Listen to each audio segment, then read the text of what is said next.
Coming up on the next episode of the Celsius Pod. Imagine like an Inside Out war movie. Anxiety kills joy. She kills sadness. She leaves anger alive as a pet. It's still so over, guys. We're still in the so over phase right now. The baby. You sure it's not the baby? Okay, think about it this way. If you bet $100, you can only lose $100, but you can gain $1 million. Guys, Whoa. 34 times 2. 69. 68, actually. This episode. Now, guys. What's the weather, guys? The weather? Okay, you want to do Serbia first? You mean Belgrade? It is Belgrade is in Serbia. It is 19 degrees Fahrenheit. 52 degrees Fahrenheit. 30 degrees Fahrenheit. All right. It is pretty chilly where Uri is. But Did you say my name wrong? I said Uri. It's really chilly where Uri is, you know? Did not say that. He did say that, actually. But guys, let's start off with the Beck Lions in Focus story. Of course. Oh, fuck. Now, guys, I don't know if you know this, but we've been talking about Avatar a lot recently. Wait, did they make Riley? Wait. You can probably cut this part from the podcast. I just looked at the trailer. Are they making Riley gay? Is that the new emotion? I swear. Gay? We'll get to the A trailer. new We'll get to the trailer. emotion. Okay, let's come back. Let's come back. All right. So Resume. No, we're gonna keep that in. No. We're going to keep that in, actually. Okay. So the Avatar package. Now I knocked this out 2 weeks, or basically 2.5 weeks, and I went from 9 pages of notes to an 8-minute recording to like a 4-minute recording to like a 3:15 video. And that is what aired. And now I was kind of nervous, you know, like I talk very passionately about this film in my review, and it's very You different. could definitely call it passionately. I think And that's it's a good very word different for from the it. usual, like, still speaking of regular and focus packages. Beck, this is very much the like only thing you've ever done voiceover for where it sounds like you're like actually enthused and want to be there. But I done screaming loudly. Yeah, but like you're having a great time doing it. Actually filmed, if you flip this camera around, this is where I filmed it. So Beck, I speak. Beck, I can't, hold on, wait. Why is it if you turn it around, why don't you film in front of the green screen that's in that room? Because there's not. There was a green screen in that room. What do you mean? No longer. Where is it? What? Okay, I don't know. It's somewhere. But guys, so I talk a lot about the big mistakes they made and very passionately about the mistakes. So I thought this is very emotional. So it's kind of like hard to put that out there. So I air it, and then right in the middle of my waterbending rant, my entire class starts laughing because I start like screaming and my mic's peaking, talking about how Aang hasn't learned waterbending in season 1. And I'm like, okay. And then Nicola, when he sent it to me, he's like, Beck, you know he gets very passionate about the waterbending in this package. Yeah. I walk into second period and my teacher's taking attendance. He's like, Beck, you know, that package is really good, you know? You really care a lot about You should the try water showing more bending. emotion in class. You care a lot about the water bending. It's like, you know, that connects to the air bending. And bro, I was like, oh. Was it fun of you? I don't think so. He's a pretty chill teacher. Wait, what class was it? Econ. Oh, he made fun of you. Yeah. But in a fun way. Sure, Beck. I mean, that's how he works. Yeah. So that package done, dusted 3 weeks before it was due. Woo! But then also for Infocus, I anchored this week, the day later. Yeah. Oh, this is the Infocus story, like this one? No, there was That was the main one. This is like the side one. No, I thought this like the Avatar special is just kind of like its own thing, and then like the Infocus story is like when something happens at Infocus. Nothing happened. I was just saying that I anchored. Well, this kind week. of. You said that like you're trying a new thing, and that kind of feels like something's happening. We were trying like for the anchors, they like kind of like just look at the camera and say the lines. I wanted to maybe have a bit more banter. So wait, you specifically? Yeah, like we were doing the normal script, then I started like putting in some jokes, Oh, some ad-libbing. Yeah. Where I was like, he was like, except it was so forced. It was so. I paint this mural, no art experience required. And then I turned to him and I'm like, that's good because I have no art experience. And he's like, yeah, we know. Okay, no, but that one was actually funny. Until my next. No, that one was actually really funny. It's the one that you said before that one that kind of sucked. Which one was really bad? For example, you're all like, yeah, I'm excited to see the Oscars this weekend. And the guy's all like, yeah, I don't think we should be giving attention to celebrities. And he's like, well, it's nice to see movies get recognition. So next on school it's just news, like it feels so forced. Funny. I found that out. Is it? Did that guy not know the plan? Did he not know we you were going talked about it? It's just like we didn't. What did he plan? We were supposed you to. guys just not know how to talk like stuff. And I was like, what's happening this weekend? We're like the Oscars. But then of course we didn't have anything better to say, so we just went with the Oscar thing. It was kind of weird because like he's kind of against the Oscars and Beck's a film nerd and like yeah. And literally he has a segment about film and TV on that episode. I don't care about Oscars. Every one of my packages besides Storming has been about like film and TV in some way. Is anybody in the class at all really interested in film and TV at all, other than you? I do not think so. Yeah, we got the Yellowstone guy. Okay, but like about like making it, I don't think so. Yeah, but nobody in the class even knew about the strike when it happened. Yeah, no, they all thought it was like the actors one. They didn't know the writers were also on strike. So true. But there is one other school story. I was nominated for Best Dressed Senior at Cali. Makes sense. And yet I still can't vote for it because the link doesn't work. I don't know what happened. I copied it. Maybe it might just be only for seniors. It's probably only for seniors is what happened. But yeah. Is it closed by now? Or it's closed. It closed Wednesday night. But did you win? First, there was like nominations. So I asked everyone, nominate me for Best Dressed. And then I made the short list. And it was me, someone else from Infocus, and then one of my friends, and then some random guy, and you pick two of those people.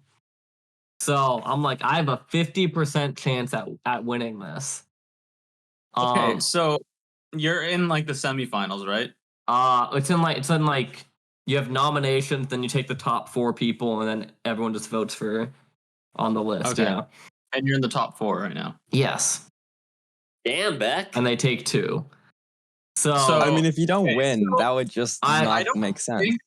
You literally, I mean, for Best Dress, you literally have such an iconic style. Like you see that, and like it's so immediately Beck. So he doesn't even need to be Beck. You can see like a shadow of Beck, and you know that's Beck. You can see a blue jacket, and it'll be like that's Beck. No, you can just see somebody covered in blue face paint walking towards you, and then be like, "Oh my god, that's Beck Lyons," and you would totally not. When I'm out and about on my day-to-day life, and I see someone wearing a blue jacket, I'm like, "Why is Beck here?" And then I'm like, "Oh, he's at school. This probably isn't Beck."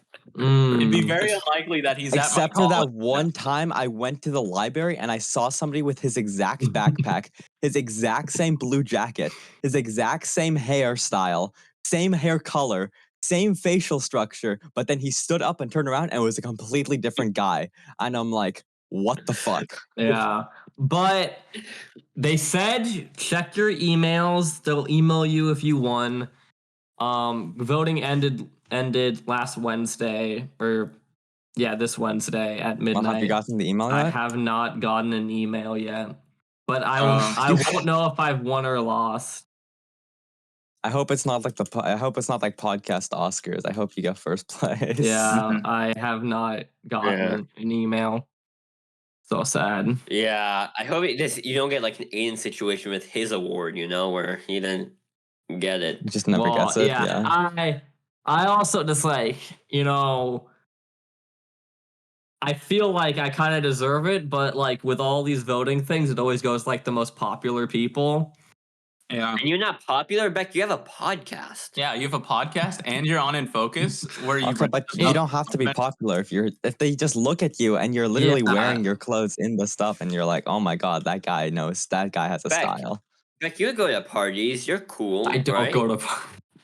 It's not like The one thing that carries me is Infocus, and that I know, which is only something you did this year. It's only something you did this year. Yeah, or the end last year. But yeah. Oh, also the people said name is like recognizable. No, they plugged the staff account for Infocus News, and they said something about you releasing a bunch of songs or something, like a bunch of blue something. Oh yeah, no, it's because check the Pally. Every photo that I'm in is Instagram tagged with a song that has blue in the title. Ah, yeah. I see. Okay, guys, Nicholas thought Beck was releasing an album called Blue. No, I just thought he was like gonna rank a bunch of like songs with blue in the title, not that he just had songs named Blue in every time he was there. Beck, you gotta release that album, dude. I got to release the Blue album. The Blue. You can't call it the Blue album. Weezer already has one of those. Damn it! Well, that's the one where they pull out the stinky feet. All right. Well, those are my two school stories. I'll let you know if it updates. Great. So, does anybody else have any, before we get to the film and TV aspect, does anybody have any interesting stories from their week? Any stories from my week? I don't have any. I have a topic I want to talk about. I have a topic as well. Let's go on to the topic then. Nicola already teased it. Inside Out 2 official trailer got released. And so Riley is gay now or something? She doesn't know how to talk to women, so I guess it's kind of relatable. It's very heavily implied. Like I got that sense from the trailer. She's like very much her boyfriend at the end of the first Inside Out. We can't have any bi erasure. Okay, but other than that, it's straight or gay. Pick one. No. Okay. Why is Joy always so happy? Okay. Why is Sad always so sad? Okay, let's get into the actual like plot of the movie. Yeah. So we have the normal 5 emotions. They're chill. And then puberty happens and we get 4 new emotions. We get They forgot the most important emotion of all. Anxiety, envy, embarrassment, and new. They really wanted to go with the E's. What's in new? Boredom, basically. That's what they literally say that in the trailer. Yeah. I think you can't forget Nicola's favorite emotion. Yeah, I know. Racism. No, I was gonna say horniness, but okay. But they really forgot like the main emotion of. No, but honestly, on full actual review, I would say no. The trailer, I mean, it looks kind of interesting. I don't really know what kind of like the general plot is. I guess it's Riley growing. No, it's like the 4 new emotions trying to bottle up the main 5 emotions. It looks like the first movie. Yeah, no, I swear. But like, removed all of Joy's character development because she's trying to stop anxiety now instead of sadness. It's very weird. No, that one was justified because it looks like she has an authoritarian rule over Riley. Yeah, no, she literally does. Like, it's very clearly shown. It's gonna be like a war movie, you know? Like 1984, like legitimately. It doesn't. I don't think Sadness tried to kill everyone else. Okay. Oh yeah. Oh my god! Wait, guys. Imagine like an Inside Out war movie. Anxiety kills joy. She kills sadness. She leaves anger alive as a pet. And disgust. What the fuck are you talking about? Fear is alive, but he's like a gimp. I think I think Fear comes back like the last Ronin, like Ninja Turtles. What? Where the last comes back and has all of the weapons of the other turtles that died. I think that's what happens. I'm The very, Ninja Turtles died. How did you I'm spoil that? very confused by all that's happening right now. No, But I am actually so- very excited for this movie. Look good. Yeah, it seems like I mean, Inside Out's very Inside Out. This relates. I have a Pixar story actually. yeah. Wow. So no, Beck. I'll let you finish your thoughts. Yeah, first. I was just gonna say this kind of looks like the first one was like moving and like the emotions around that, and then this one feels like more like the emotions around like puberty and like going into high school. Yeah. So does that mean we're gonna get a third Inside Out where she's like an adult? I don't know. They How much do you could bet that's do gonna- it. I mean, like, they've already college. shown adult emotions, though. Yeah. But not like in depth as No, much. but they look like they're normal and make sense. I think. Okay, but what I think about all the this? character Yeah, designs they're are just more good. experienced. Yeah. Are they gonna? MV kind Are of they looks like that gonna? one gem from Steven Universe, which felt weird. Which one does? Aquamarine. Oh, yeah, I guess so. I don't know. That's like But how that's are the they first thing gonna- I noticed when I saw her.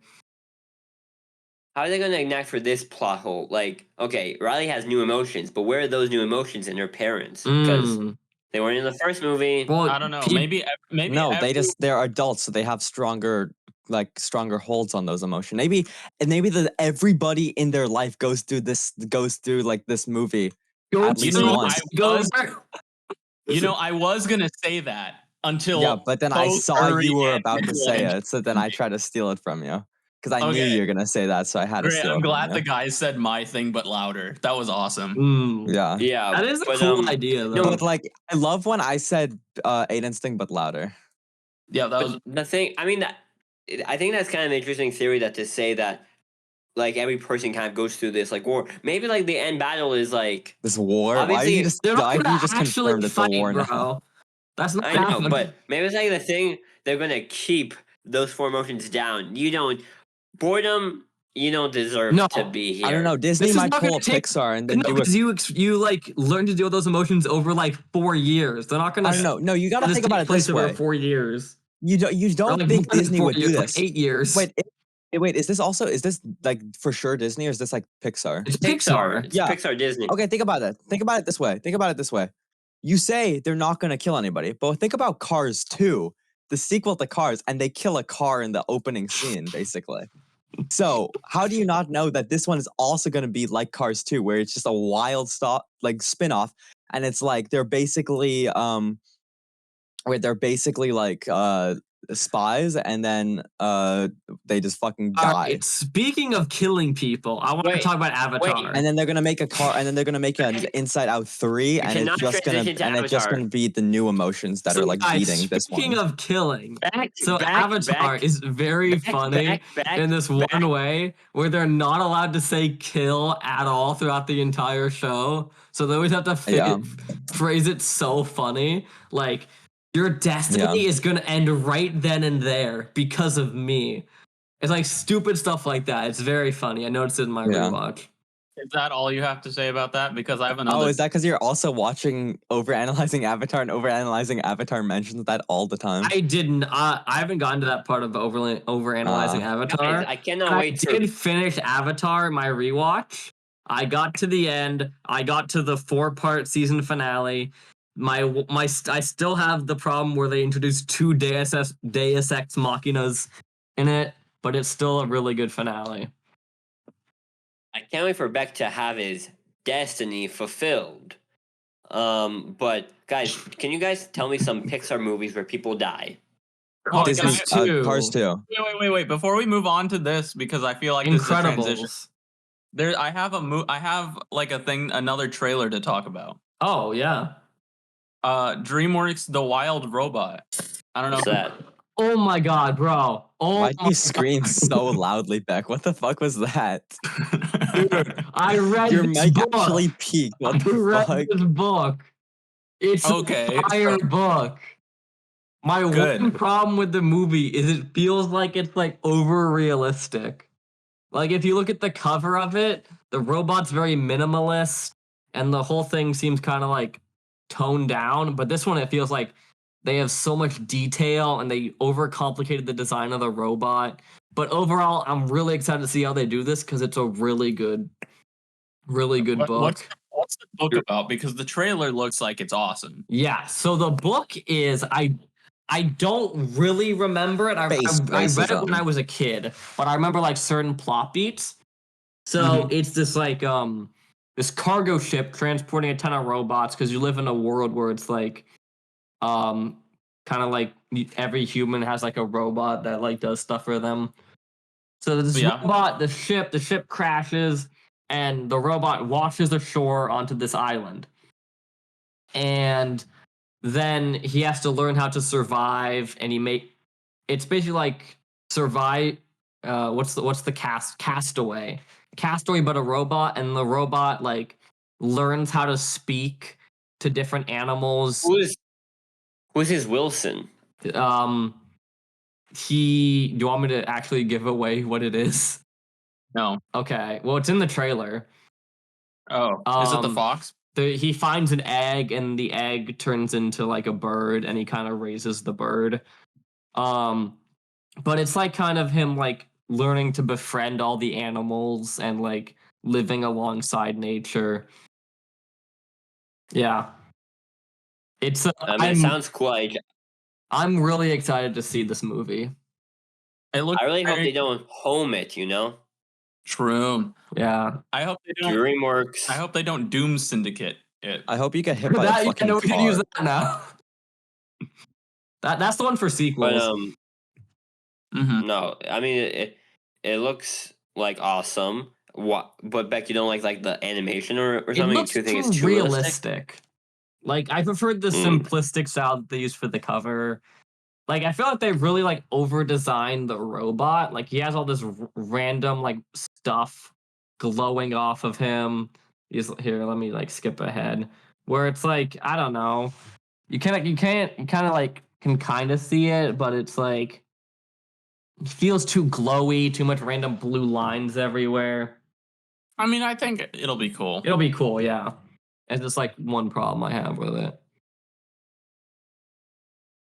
Oh, this is like an actual book. It's not like just a children's book. It's No. It's like a book with words, you know? Okay. Wow. Like Fahrenheit 451? Because I know like they 1984. Or 1984. I was also gonna say like that. With the Boss Baby, or with Shrek, or with Yeah, no, this is like an actual book. Or The Bad Guys. The Bad Guys was a book? Yeah. Yeah. Or I don't need to think of an example. Okay, guys, what's the Pixar movie where somebody dies? Oh, okay, let's go through. Toy Story, no one dies. Toy Story 2, no one dies. Okay. No, someone dies. Who dies? Combat Carl, obviously. Yeah. Isn't that in like 3? He gets blown up. Yeah. Okay. Bug's Life. Yeah, someone. Here, hold on. Let me just search up Pixar movies and let's just run down the list. Yeah, sure. This is gonna be another movies from 2017. None of these movies came out in 2017 except The Good Dinosaur, which we don't know. I meant like, when I listed off like 100 movies from 2017, I meant that. All right, Toy Story. Yes, somebody dies. Combat Carl. 2, Bug's Life, somebody dies. Toy Story 2, nobody dies in Toy Story 2. As far as I know. Except Jesse's Monsters soul. Inc. Oh yeah. No one dies in Monsters Inc. No one dies, yeah. Could be Monsters Inc. Finding Nemo. I swear someone dies in that one, right? Bing, bing, bing. Coral dies in Finding Nemo. And then for my class, we watched Finding Nemo. Watching stuff in class. Uri, Beck, tell us the Owl House story. We're talking about Nemo. No. I want to. The Owl House. You sent me a photo of someone watching the Owl House in class. I said it wasn't in class. I said it was in the lounge. I assume you walked in there and started saying how good the show was. I didn't, Beck. So you were standing outside the lounge and you just took out your phone and took a photo through the window. That's the story. Ding, ding, ding, ding, ding. Wow. Okay, The Incredibles. So kind of. Can I tell you about fucking Finding Nemo? Yeah. You actually know a bunch of people died in Incredibles. There was genocide, bro. They genocided all the superheroes. Yeah. Yeah, there's a montage where the superheroes are just dying. Yeah. That was great. No capes. But so we're watching Finding Nemo, so we could learn the arc of like a story, because like there's a very good story arc that goes in Finding Nemo for Marlin, and Finding Nemo, great Pixar movie, but because we all seen Finding Nemo, right? Obviously, I don't really like Finding Nemo very much. Sorry, guys. Me either. You haven't seen. When's the last time you've seen it? I thought that too, but then I watched it. I was like, this is actually kind of goated. I love it. I mean, it's good, but like Not not like 5-6 years ago. Yeah, I'll rewatch it. Okay. Less time than for me. But in class we usually have a TA No, there's the headshot. that does attendance, and then he usually asks like a question to do like the attendance. Like he'll say, what's your favorite place on campus or something like that. Yeah. But the TA wasn't here today, and it was like The goon it's room. right- The goon den. and it's right before spring break, and the TA wasn't there. I say, I can do it. I can do attendance. And then I climbed out of the seats because I was like in a row behind the front row, so I climbed out of the thing. I took the mic, and the guy put the attendance sheet on the board, and I'm like, so Jonathan, what's your favorite Pixar movie? Mm-hmm. And guys, those were the two most picked Pixar movies as favorites. I'm gonna say Ratatouille and Cars. You got Cars it is right, I definitely think Cars is one of them. Cars, I think there's a lot Wait. of Lightyear fans in your I think- school. Toy Story has to be one. Here, Wall-E could also so here be was it. Wall-E and Ratatouille, two most Oh. picked ones. We got like maybe 2 Toy Story 3s. We got some ups. Mm-hmm. Someone said I'm a die-hard Ratatouille fan. Those exist. 3 people mistook the questions. One said Snow White and the Seven Dwarves. Okay. Someone said Bolt. Someone said Zootopia. Mm-hmm. Yeah. Famous Pixar okay. movies. Yeah. I don't know. I can understand like Zootopia and Bolt, I guess. I don't. How do you mess up? Snow White? Yeah. And what? Okay, hold on. But like, if let's say they misunderstood the question and thought, what was your favorite Disney movie? If your favorite Disney movie is the first one, if your favorite Disney movie is Bolt, I'm also very confused. Yeah. No, I can understand Bolt. I can't understand Bolt, bro. Someone told me I their understand favorite Bolt. animated movie of all time was Turbo today. I was insanely confused, and I'm like, Inside Out, and they're like, it's not as good as Turbo, bro. It's not. We watched Turbo today in fucking It was a guy in film club. yeah. Oh my god, there's no way. We got some Inside say it one more Outs. time. What exactly did he say? He said Turbo was the best animated movie of all time.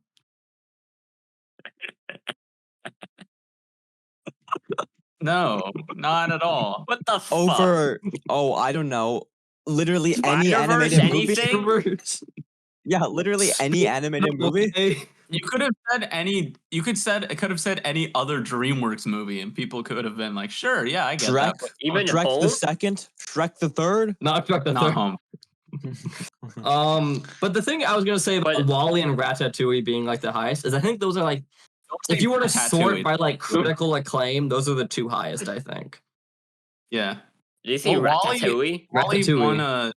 Wall-E won an Oscar. Was nominated for whatever, right? Which one? Was Wall-E. nominated for Best Picture. Yeah. Oh. But there were some Lucas in the audience. Luca, Sure. ooh. We got one I'd Coco. say Inside Out right now. Toy Story 3 is my. And so when it came to me, I said Toy Story 3. Okay, cool. The thing for me is like Inside Out, it stands alone. It's like a very simple concept for a story that tells very deep emotions, Deep emotions. I You know get what? it. Everybody's favorite, by far the best Pixar movie ever made. Lightyear, baby. The Good Dinosaur. Planes. That's not a Pixar movie. That's also really funny because I used to think that for the longest time. But it's the same universe as Cars. Isn't Cars Pixar? Yes. Why is it not? It's so And then- stupid. And then we saw this really What? interesting kind of video by this YouTube creator who was like the screenwriter for Little Miss Sunshine and Toy Story 3. He His went through his name, like Shea Frilla's production. Yo.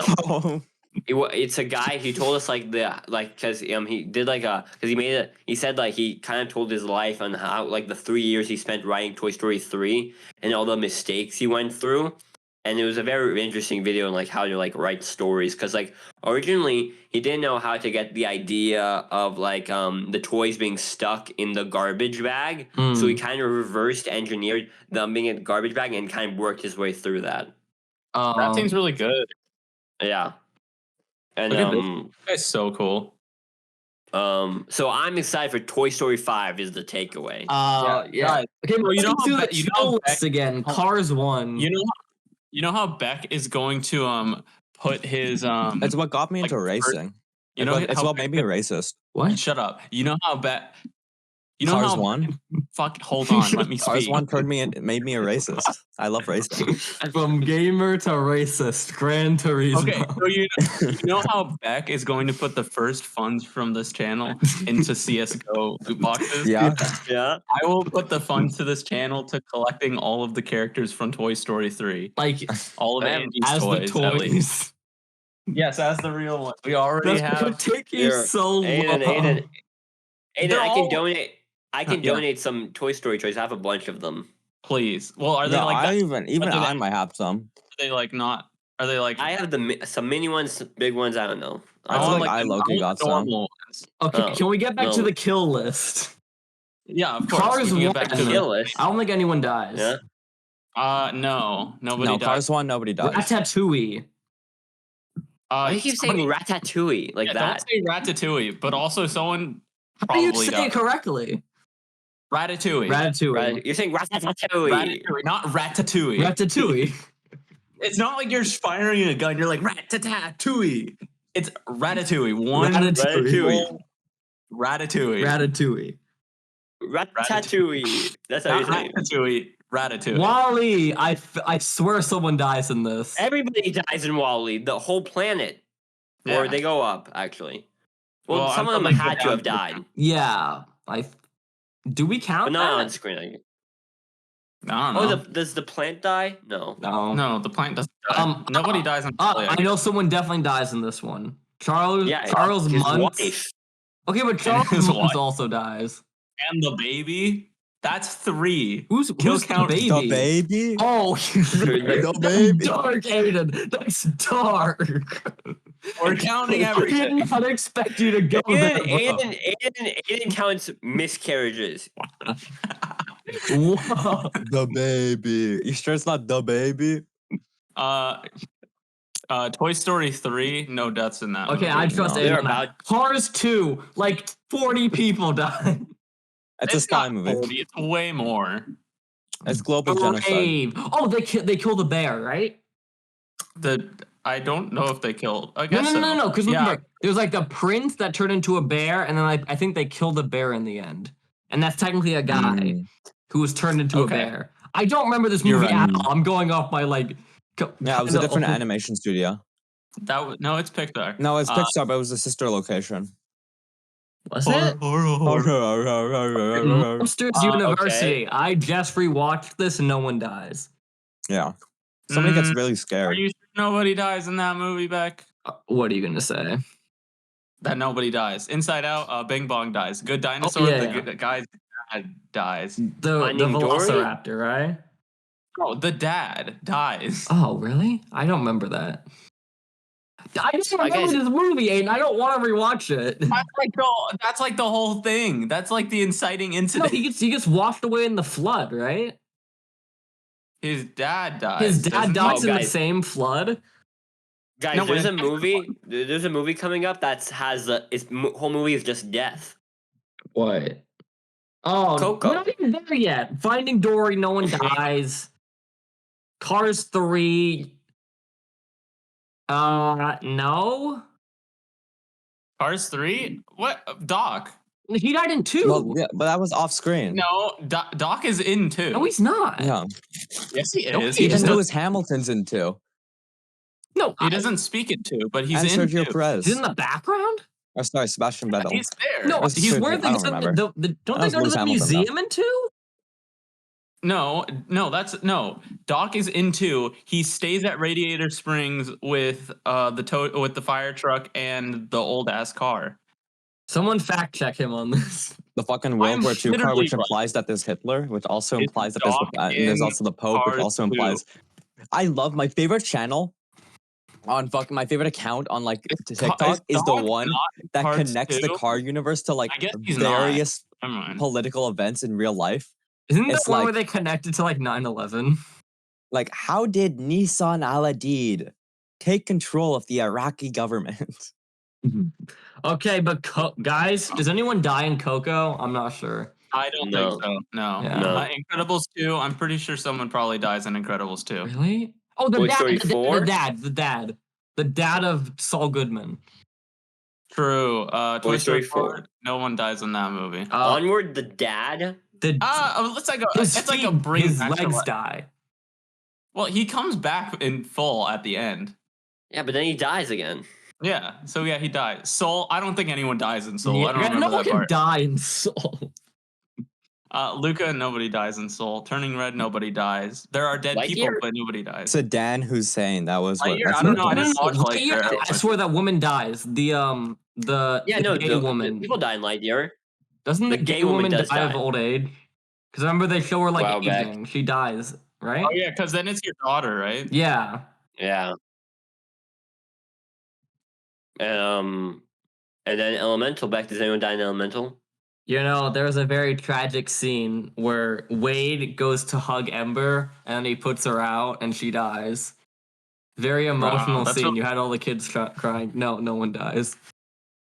Oh, wait. No one dies. No What were one the cars dies. doing from 1939 to 1945? Here we go. Okay, don't watch that with audio on because we can hear you. And while we're still on the topic, But guys, of what cars, about Elio? Probably not. I don't think. But while we're on the topic of Pixar, it is something I watched this week. Something relating to Pixar. Monsters Inc. I watched Monsters University. So yeah. So remember how we had Wait, this so you discussion watched about Inc. and you watched University? I watched Monsters Inc. and then University. Yeah. And you just watched University? And you know what's really interesting, guys? When I was doing my whole So attendance good. thing, someone said Monsters Inc. is one of their favorite movies, and I said, "But do you prefer Inc. or University?" And she said, "Inc." I said, "You're wrong." So, That's an Uri So, moment. you know, you gotta point that and out. then someone else, and then someone else said University, and I said, "You're just trying to get on my good side, aren't you?" That's okay. That's an Uri moment. cringe. Uri really said, "Oh, I'm such a Sigma." But after watching both movies back to back, I don't agree with you. Back, University is still really good, but I just don't feel like the side characters really have Well, anything. I feel like University has a stronger emotional core than the original. Okay, I cried on my rewatch of Inc., but not on University. So I I'll tell you almost that. cried on my watch of University, but I didn't cry on. Great to hear. So I went further than that. I watched watched all of Monsters at Work. Oh, fuck, bro. He hasn't seen the full universe. Show. This came out like 2 years ago, didn't it, or It something? did come out It 2 was- years ago, and then they announced season 2 this week, like the release date. Oh. Wow. And so it's like how long are the episodes? Like 20 minutes long with like 10 minutes So of this credits. is So the Megamind rules of the Monsters Inc. universe. no, Is it good? it's entertaining. It's a Is it the decent. same animation style as the movies? It is as close as you can be for a Disney Plus budget. Yeah. Is it Billy Crystal and John Goodman? Yes. Okay. It's I think all of the original cast. And so do you just follow? Is it like sitcom plots of like them at work? No, the Mike and Sully are not the main characters. There's this new character, Tyler Tuskman. And he has been accepted. He was at Monsters University. He went through the scare program and was accepted as a scarer for Monsters Incorporated. And so he comes into work, and the day he comes into work is the day after the first movie happened. So So he's So been water practicing nuisance- all his life to be a scarer, and then And he comes in and they don't do scaring anymore. They do jokes.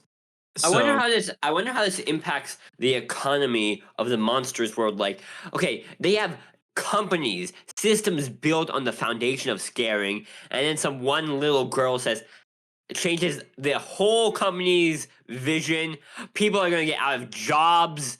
University programs are done. Teachers are screwed. Their pensions are fucked. Yeah, what are you talking about? Or you have to understand that it's literally only Monsters Inc. that's doing laugh power. Oh. Everything else is still doing scream power. they bring that up. Yeah. So wait, there are I other thought it was a places world. that do door. Then why is this guy going to Monsters? Well, because Why he got does hired he for change? Because he wanted to work at Monsters Inc. Wait, And Why guys, does he quit? is Yeah, it but just as a me, scarer, or is and he that can't- the guy from Monsters University? Is he showing up in That's- season 2? Yeah, if you watch the trailer. Roar, he does. Mega Roar? Yeah. They got the girl who's voiced by that one girl from Parks and Rec, Oh, yeah. Aubrey Plaza. Yeah. Aubrey Plaza, you might She was not she was be careful if you say it too many times. A certain member, somebody who has been on the Celsius podcast before, may show up. All right, can I explain like the plot of the show? Yeah. Continue.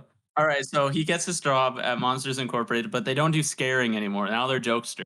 And so he gets put into MIFT, like Monsters Infrastructure Facility Team. So he's just like a repairman now. And our characters all kind of suck. They all kind of suck. They're Even weird. Mike and Sully? No, I mean of the MIFT team of They his suck coworkers.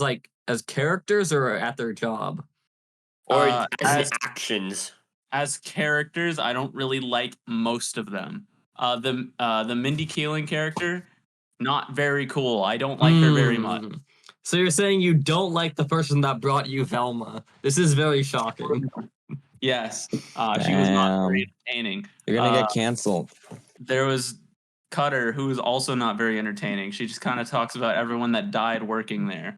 The boss guy, he's okay. People have canonically died in Monsters at Work. We got that. It's true. They have a whole episode about that. Can't wait to get to that one. Hey, speaking of and then the last series, there's been this one like Pixar TV show that they've been like teasing for like 4 years, bro. The one about like the baseball team.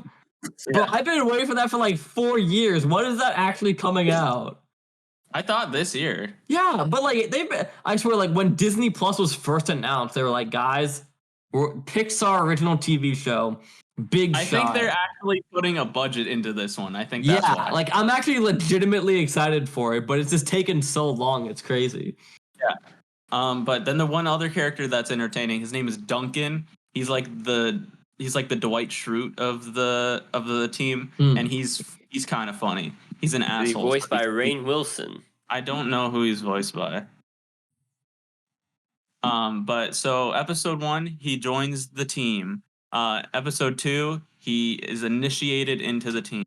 Episode 3, a room is damaged, so they gotta go fix it. And Mike and Sully kidnap a child and bring it to a baseball game. So true. Nice. Episode 4, The Big Wazowskis. A reference to the movie The Big Lebowski, starring John Goodman and Steve Buscemi. And Jeff Does Bridges. Mike ever drive his car in this show? There is a scene where he talks to Fungus. He's like, Fungus, you still have that option for a ride in my car. That's funny. Yeah, Big Wazowskis, they do bowling against evil Mike Wazowski. His name is Gary. Does he have 2 eyes? No, he has 1 eye. It's just blue, Mike Wazowski, and his name is Gary. He's blue! Oh. Is he also voiced by Billy Crystal? No, he's voiced by a completely different person. The cover-up. They destroy Monsters Incorporated's power supply, and they have to cover it up, and they kill a health inspector. Vending machine. They break a vending machine, and then they repair the vending machine. It sounds also, by the very way, boring so far. Through this whole series, Monsters Inc. is on the brink of bankruptcy and going out of business. It's great. I wonder why. Yeah, and Mike and Sully are also in charge of Does the whole thing. does this take place after they like open the door and find Boo? No, we're not. No, it takes place like the first episode takes place the day after the first movie. Okay, happens. so it's between like the movie and then that little ending when they're like financially stable. Yeah. Episode 7, Abominable Snowman comes back from banishment. Episode 8, they have little children monsters come in and they do shenanigans. And also this whole time, the main character Tyler Tuskman, he's trying to become a jokester. So he like goes to comedy. Does he have problems with the transition from being a scarer to comedian? He does. He's not very good at being funny, is what the problem is, and he fails like the trial thing. I think I have a solution. Has he tried telling jokes about like a certain painter walking in from behind the shadows? He has not. I feel like he does. He does, however, keep using the joke in Monsters Inc. at the end on the big screen where it says "Joke of the Day." Patient goes to the doctor and the invisible kid goes to the doctor and the doctor says, "I can't see you right now." He keeps using that joke over and over again, which is cute. Which is a nice nod to the movie.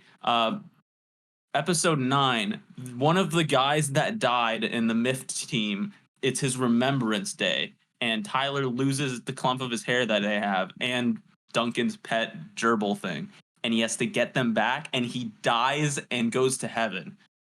So it's like one of the smiling friends. No, because he doesn't actually die, but kind of. Episode 10, they have... This is the season finale, right? Yeah, they have the rest of the day to get 1 million gigawatts, or else they get shut down forever.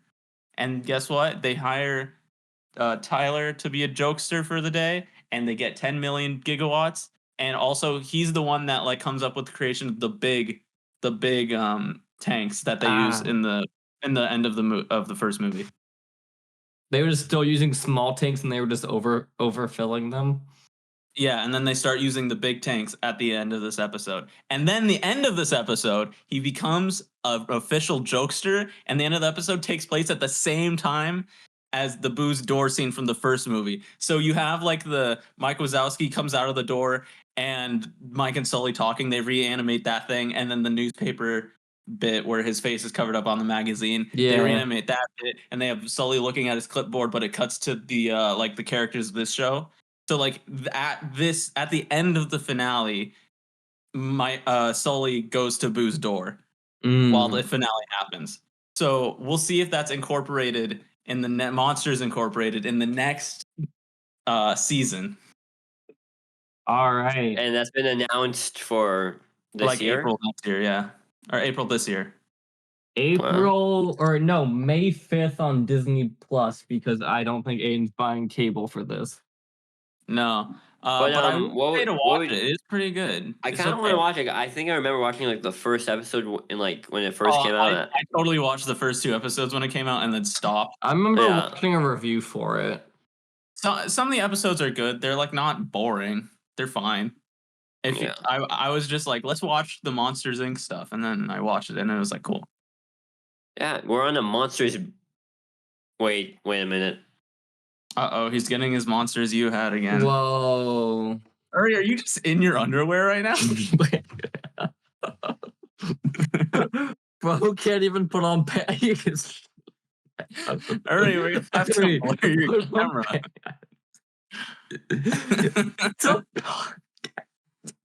Uri, put pants on, Jesus Christ. No. Oh my. But this is. So you see my hat? Podcast. Yeah. Jesus, guys, you like my hat? Oh, I love it. It's great. All right, Aiden, did you watch anything else? Yeah, I did watch something else. I watched a whole ass movie and a half movie. Okay. Well, what's the one you watched the full of? I watched UHF. United Hunger Force. No, it's a Weird Al movie. Oh, got him. No, it's Weird Al hosts a radio station. It's like 3 comedy movies smushed together. Oh, yes. I wonder where that Letterboxd review came What? from. No, I just came up with that right here, right now. Wow, I should sue you for stealing me. Guys, I'm kidding. Obviously, I have the hat. Yeah, Wait. I see that. Bro, he just stole my line. Bro, No, you did this review right now. You typed actually, it and posted it. So true. You just stole my line. What the fuck? But you can see it's different because you said radio station when it's actually TV station. So you're You the changed it from a radio station to a TV station to make it sound different. but it is a TV station in the movie. Beck, I'm gonna start stealing your reviews. I'm not gonna even watch the movies. I'm just gonna steal them. Yeah, when I write my 80-page review about Argyle 2, I think when they copy it, they can't tell. Can't wait. Yeah. So here's what happened. So this movie, basically, I'm gonna do it because I'm gonna change everything to say it's the best movie ever made. Yeah. Basically, Weird Al runs this TV station, and things go good for him, and they go bad for him, and then they go good for him again. And it's a comedy, slapstick kind of a movie with lots of parodies, as you can imagine, for it being Weird Al Yankovic. No, Weird Al Yankovic. Yeah. You know what's a funny thing? So someone was reading Weird Al Yankovic in front of me, and they misread it as. Oh. They said like the name, and they said they mispronounced it as AI. What? Yakovic. They thought Al was AI. Yeah, that happens to him. Yeah, So. but the movie's cool. I'm very It's Weird Al concerned with a couple of your Letterboxd ratings. What's You're wrong with my saying Avengers Letterboxd? Infinity War is better than Spider-Verse 2? Did I do that? Yeah. What? Why? What's he rate Spider-Verse 2? 4.5. And Avengers Infinity War? 5. Wow. Okay, Beck, you rated Monsters Inc. as a 3. I admit I made a mistake, but also my rating is 2.5 stars is average. So you're saying it's slightly above average? What I'm saying is how it goes is 5 is average, 6 is good, 7 is great, 8 is amazing, 9 is like 8? masterpiece, and like 10 is perfect. You think it's only good? Well, yeah, but technically you should change it to you gave Monsters Inc. a 6, technically. Yes, I'm gonna give it higher than that. That's so not right. Okay. I think it's a good, solid movie. You see what he gave the Owl House? A full 5 stars. 5 stars on each one of the specials. That will never change. Yeah. Never ever. Yep. Great. But yeah. Okay. Tell us about the Yankovic movie? Yeah, I mean that's basically what happens. But it's not the other Weird Al movie. It's this Weird Al movie. It's UHF, not to be confused with the album UHF. Not to be confused with Zenyatta Modada. Not to be confused with I got Zenyatta confused Modada. with because I saw the poster for it and I'm like, did they steal Aiden's design? No, they didn't. Because I've been listening to the song But, "Canary in a Coal Mine," which is a bop, you know. Okay, guys, But- Nicola's frozen, so we need to let He's Nicola literally speak. not frozen. I saw his eyes move. Frozen Yeah, mentally. What have you watched lately? Nicola. He talked to me. He's watched nothing. He's watched the cult movie, and then he said he was going to watch F1. I watched one thing today. Whoa. This morning, I woke up and I saw that F1 TV was live with second day of practice for the Saudi Arabia Grand Prix. This is not Drive to Survive. This is just like the actual TV. This is like the actual sport so the itself boring by shit. itself. Dang. Yeah, them just why did you just start up the Stanley Parable Ultra Deluxe? You know, I forgot to close Steam, so the notification was popping up over your camera. Yeah. That's Okay. fine. If anything were to pop up over my camera, it should be the Stanley Parable Ultra Okay, Deluxe. but also Yeah. my friend playing Hades. Okay, also anyway, popped so up I if you're watched familiar that. with That was it was interesting today. Some interesting stuff happened, like Did some anyone like the crash? almost they were able to avoid it. Cringe, Nice. bro. I want at least 2 casualties a Tomorrow race. will be the actual qualifying, so I'll be sure to watch that. And Mhm. then I think I watched a couple episodes of Okay, Drive to Nicola. Survive. I have this idea where they take the F1 car and they put it into like the highest gear and they ram it against the wall and use the curve Mr. Beast video. to curve the car around it and get first place. What? Like Steel Yeah, Ball that sounds Run? not like Steel Ball Have Run. you guys seen that What is- video? Yes, we've seen that video. It happens in the movie. It does? Yeah. What movie? What do you mean? The game movie. What was it called again? Gran Turismo? They do that? Gran Turbo? Turismo. Yes, Wait. it's about that guy. Yeah. The guy Are that you like just dumb? wait. Yeah, he does in the movie. He does Okay, the anyway, curve. we can move on. does? Wait, He does do Yes. the curve. I never watched this movie. I never saw that Guys, scene. H bomber, call him. He's a plagiarist. Plagiarism, bro. I'm saying this clip that happened. Wait, I'm pulling Okay, up. Nicola. Wait. Nicola, Beck, I'm gonna mute you. Nicola, Why? talk. That's really it, though. That's all I Did you watched. continue watching The Bear, Nicola? I have not continued watching The Bear. Wow. I finished Wow. season 1, and I'm gonna need a good time to actually watch season 2, so I can like finish it without doing other stuff. I don't have time to watch. Well, you it always right now. finish early, Nicola. So, Yeah, but I don't have time to watch it right now, unfortunately. but yeah. Is that all you have to say, Nicola? That's all I have to say. Beck, you have something to say? I have a lot of stuff to say. I have like 3 more things to talk about also. Okay, let's get Okay, into what Aiden. I'm watching then. Yeah, you can get into what you're watching because mine aren't what I've Guys, watched. I'm gonna start with the one you don't want to hear about. Korra. Uh-huh. I'm Wow. starting Korra. And I just want to Great. say, okay, I'll fine. I'll say it next week. When I actually have, when I've actually like started watching more of it. Game Okay. of Thrones. I watched 2 episode 201 and 202.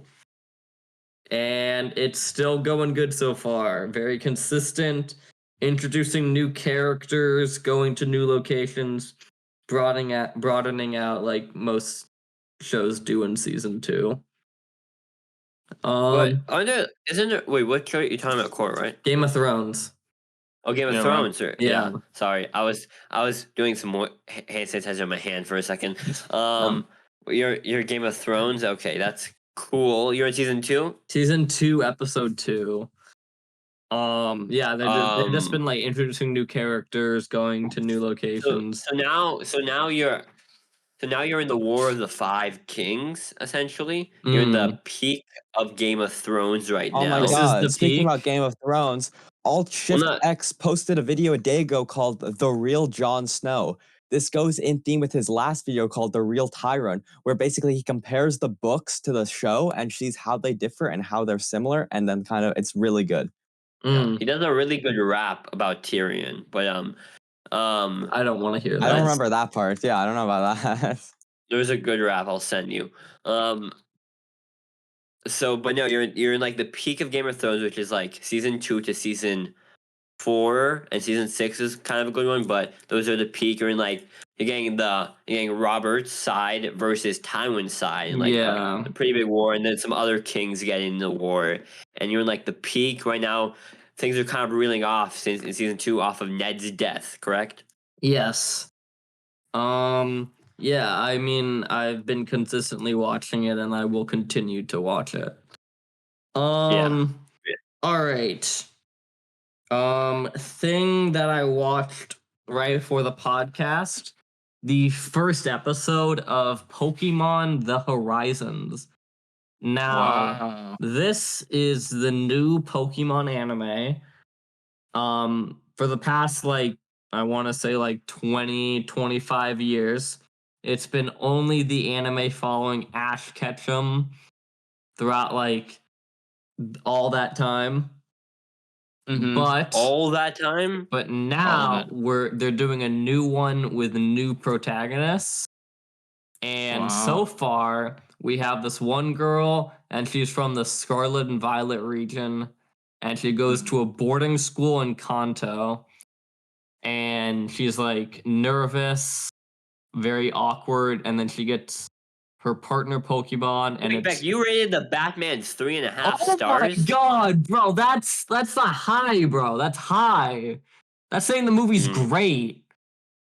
I don't know. Look at what else is that. Look at what else is that rating and tell me it's like on that level. Cars 2? Cars 2 is fire, bro. Cars 2 is No, it isn't. It's infamously known as one of the worst Pixar movies. Let me tell you something. If you're telling me the movie where the cars are spies and then they do like F1 style races around the road isn't like the best idea for a movie ever, then you gotta get out of here. Oh, it's the best idea for a movie ever. It's just not executed properly. It's executed amazingly. They got Francesco Bernoulli. I mean, they do have that. They got Finn McMissile. These are all fire characters. You got lemons, and then when they meet, they have a giant table full of lemons. This is environmental storytelling. Party involving them, right? Yeah. Right, Beck? Okay. Don't look that up. I don't know, Beck. I don't know. Okay, that's the only rating that you're wrong with. That's it. That you're mad about. All right. Well, I'll look at all your. You continue talking about whatever bullshit Pokemon, and I'll go through yours. Okay. Well, okay. So she's at the school. She gets her partner Pokemon, and it's Weed Cat, aka what's it? Sprigatito. Brigado. I forget. You rated the original Megamind 6. That's a mistake on my part. That needs to be higher. Especially like I think I was tainted by the new one. Of course. But she gets Weed Cat, and then she's like training with Weed Cat, and she learns to bond with Weed Cat. And then some random mysterious guy shows up and is like, "I have a letter from your grandmother. Please bring me this locket you have." And she's like, "Maybe I don't follow a random stranger who says he has a letter from." So then she starts running away, and then 3 other like evil group members start chasing after her. And the funniest thing about like this entire show is like they can't like fight each other. So they're like, you're running away. I challenge you to a Pokemon battle so you can't run away. No. It's like really stupid stuff like that where you can't like actually have them like fighting each other. But she goes and she's like trying to escape, and then some random guy with a Charizard dies and is like, "I'm here to save you." And then she like conquers her fears and she jumps off of like a bell tower to try to land on another building to get away. Then mid-air, like a Pokemon attack is redirected at her, and it's like, oh no, she's in danger. But the necklace like blows up into like a giant crystal. And there's like a Pokemon inside of the crystal. And then that's the end of the first episode. Awesome. There's only he gave WandaVision a 5. I did not like WandaVision. I thought that was kind of average, I don't like any of like the Disney plus Marvel stuff. Except for Loki. Okay. I'll be done with your list. You can continue. Is that what? Yeah, it's only like 12 episodes. I might watch it, I might not. I just wanted to see what it was like for the podcast. Yeah. Now the Aiden, one will you thing. watch that? Huh? Are you gonna watch the Pokemon? But didn't you watch Pokemon Concierge, or was that bad? 4 episodes, each like 10 minutes. It was also stop motion. It was just like generally pretty okay, cute. but now I want to get into the best thing I watched this week, which was Babylon. Wow. Really? So you like this movie? I really like Babylon. It's a fire movie. I guess you're just really into Damien Chazelle movies, Yeah, no, bro. He makes fire movies, bro. So like Whiplash is like one of my is like in my like top 3 movies of all time. I really Guys, like La his La top- Land. On Letterboxd, his 4 favorite things are. Can you guess them?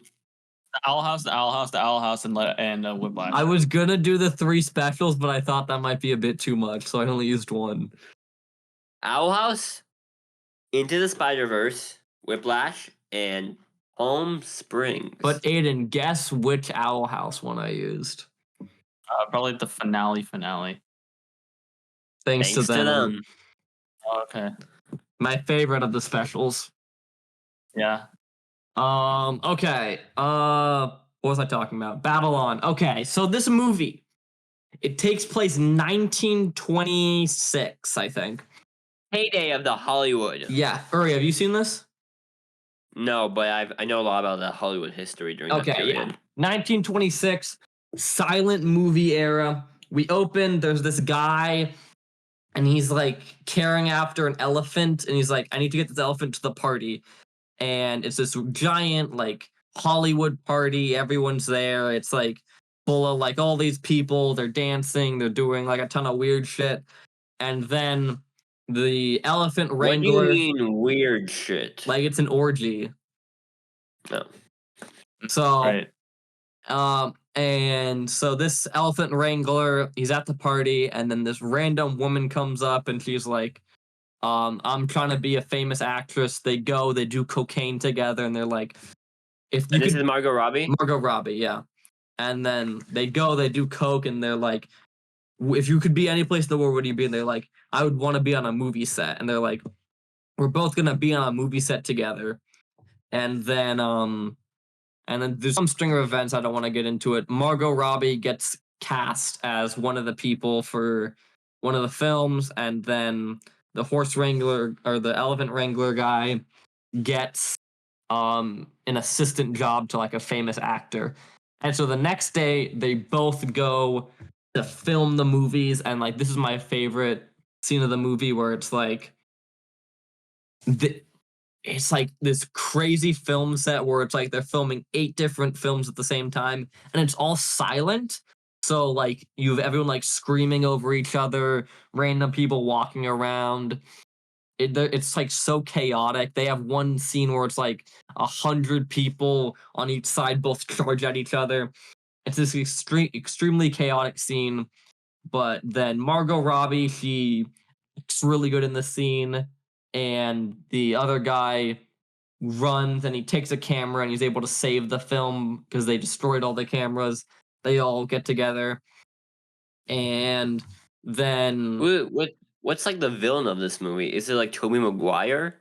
No, not Tobey he's Maguire. barely a villain. So basically the film is kind of like 3 arcs of like popularity where it's like you basically have 3 characters. There's this guy, Brad Pitt, Margot Robbie, and Elephant Guy. And Brad Pitt, he's like very famous at the start, but the thing spans over like 6 years, going from like movies that have no sound to movies with sound. And he's very popular when they didn't have sound, but then he loses popularity over time, and eventually it ends with him killing himself. And then you have Margot Robbie, and then she's like no one to begin with, and then she becomes really popular in the middle, but then the last third is kind of like her downfall as she becomes less and less popular. And the other guy, he's kind of small here. He gets a medium level in halfway the movie, and the end is like a studio executive. And it's all that. So it's kind of showing like the downfalls of all these people, hitting like the highs of the film industry and the lows of the film industry. And in the end, it's like Margot Robbie got into a ton of gambling debt with this one guy. So Elephant Wrangler guy is like, I'll bail you out. It's also one of the funniest scenes where it's like, okay, my gambling debt is $75,000. So he's like, okay, I'll figure it out. So he goes with another guy to meet with the mob boss who Margot Robbie had the gambling debts to, and he like hands them the money. It's like, all right, here it is. And he's like, okay, cool. And he's like very villainous. And he's like, okay, we're gonna go someplace. He goes to grab another guy, and the guy's like, how did you get like 75K so easily? I thought it'd be hard. It's like, I asked the prop guy. It's like, you asked the prop guy? So it turns out they gave this mob boss $75,000 worth of fake prop money. So then you have this whole funny scene where they're like in the middle of this mob boss like party, and then the guy figures like, oh shit, the money's fake, and they have to run out to escape. It's very funny. And in the end, an assassin comes, but then the elephant wrangler guy is like starts crying. The assassin's like, you know what, just get out of here. Does jazz have a big part in this movie? Sadly not, but the one thing actually no, there is. I forgot to mention. They have this one side plot about this black trumpet player who's like who kind of gets popular in the industry and is like playing the trumpet. So I swear, this guy Damien Chazelle, he has jazz in every single one of his films. It's crazy. So yeah, you have that, and eventually, at the end of the movie, you have the big actor guy at the beginning. He ended up killing himself. Margot Robbie was a famous actor. She was bad. She became very popular. Then she fell down. She ends up overdosing. But the elephant wrangler guy is still alive. 6 years later, he has a new family in like New York, and he decides to come back to LA and visit the old film set. And he's like, "Aw." And then he goes to a movie, and he starts watching the movie, and it's Singing in the Rain. A classic. Yeah, and then he like starts crying, and then it starts playing this montage of like all these like famous film movies, and all the audience is like laughing and like feeling emotions about the movie. And then that's the end. The ending I kind of read it as like, all this terrible shit is happening around the movie industry, but still movies are like insanely emotional and insanely good, and like you should still kind of it's an still worth ode it, to that time period, of yeah, movies. And but also just like trying to show that like even though all this terrible stuff is happening, movies are being made and people are enjoying them. Can you see why it flopped so hard, or is that I don't. I think it was really good. Especially the weirdest thing is like I really like the score. Like I never noticed scores, but it was like during some of these scenes I started like tapping my feet. Like the music was so good in like these montage scenes. It was so good. I mean, this guy knows how to make music. It's crazy. It's unfortunate because now I've seen a headline that says, because Babylon didn't do so well, he will get probably less money to do his next project. Yeah. This movie definitely like there's a ton of stuff here. I'm like, how did you do all that? Like, it was really cool. So he might go back to more lower cut, like Whiplash type of style movie. Whiplash is my favorite one of his, so I don't think it's too bad of a thing. Yeah, but no, I want to watch Babylon. Because last semester in my film history class, we went through the entire kind of that period of time, and so it's nice to see kind of a reflection of that time, because there's this movie called Mank, and that's kind of like the history, like David Fincher movie that was like the history behind Citizen Kane. I watched a cool video about it. It was like didn't he got like final cut, the director got like final cut privileges on that, but then for his next film the studio like decided to change the ending when he was away filming something else, and then they burned the film reels of the original ending, so it was just completely lost to time. Yeah. Babylon, lost to time. Damn, why is it called Babylon? I don't know. So true. All right, Beck, what else have you watched? Maybe they have a scene where he's like, you're gonna be unpopular, you're gonna be dead, but in 60 years they're gonna see you and you'll come alive through the screen. And maybe it was supposed to be like that, where it's like they lost Babylon, but like the stories remained, Guys, You ever think about like, what if they made a sequel to a popular movie? Wait, Beck. Yeah, Get I have that thought thimble that. off your finger. Why? It's ugly. I Sorry, don't know, put it on the continue. other finger.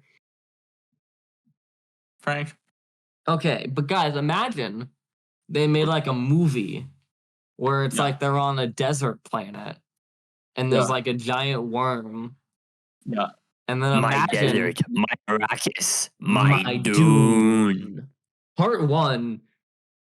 May thy That's the knife one chip thing that I hate about and this film shatter. is like they don't advertise it as a Part 1. They just call it Dune when it should really be called Yes, Dune they do Part 1. advertise. In the movie, they show part 1 as like in the graphic. Okay, Yeah, but like they if say you go to Dune Max, Part- it just says Dune right there, and it doesn't Yeah. say Dune Part 1 is the title. I did a rewatch of this for Sunday. I think Uri also rewatched it, and Aiden got halfway through it. Yeah. I'm literally exactly halfway through. And then I'm Nicola, like at have you seen like it? hour. He's seen it. what? Yeah, I've seen Dune. Dune. And we are all gonna watch it in 2 May days. thy knife chip Dune and 2. shatter. Can I So- say like where I'm at in the movie so far? Nothing has happened. I do kind of get where you're coming from. I'm an hour and 20 minutes into the movie, and the most that's happened is that he almost got eaten by a worm, and he put his hand in the bottom. Okay. That's a lot of things. Aiden, Personally. you're like right an before the whole part where day. like, shit goes down, and then that was all like set up. It was world building. It was supposed to make it feel natural, and then after that is when they like all the action stuff I don't starts think happening. we needed an hour of. I that think it's world building. necessary. I really don't think so. It's just It's a pacing. thick book. It's a thick book, and they need to adapt the world so you can understand the groundwork. Yeah. Okay. I also heard like most of the book is like like internal narration or like internal thoughts. So I think it was hard for them adapting that to screen. Yeah, but I do think my main problem with this film is that it does tease so much stuff that doesn't happen until the second movie. Like they tease Zendaya throughout like the entire movie, and she only shows up for so she's not in the movie. She's up for the last 5 minutes. Okay, because I'm like, is Zendaya supposed to be a big part of this movie? No, she shows up. Okay, yeah, okay, she's a part. She's a part too. She either kills him or makes out with him. We'll see. Yeah, it's like that was cool. Like the inaccurate visions where you don't know if it's gonna come true or not. That's all. Like that scene where he's like gets the people off the ship and then almost gets eaten by the worm. That's like the only scene that's been interesting so far. What about Duncan, Idaho? Okay, but can I tell you like my favorite scene? Because it's so small. You can't just say desert powers. That's not a thing. You can't just say desert powers. Okay, but it's not desert powers. It's desert power. Okay, it's like, desert it's powers. Like the ability to fight on the desert.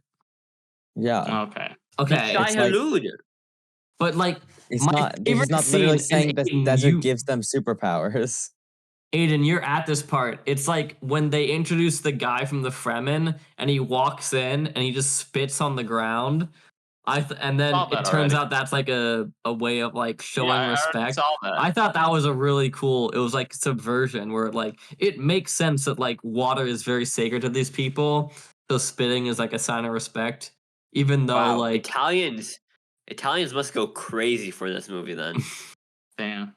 Yeah, and then like the guy is like thinks it's an insult. Yeah. I mean, something. Yeah, I thought that was really cool. What else?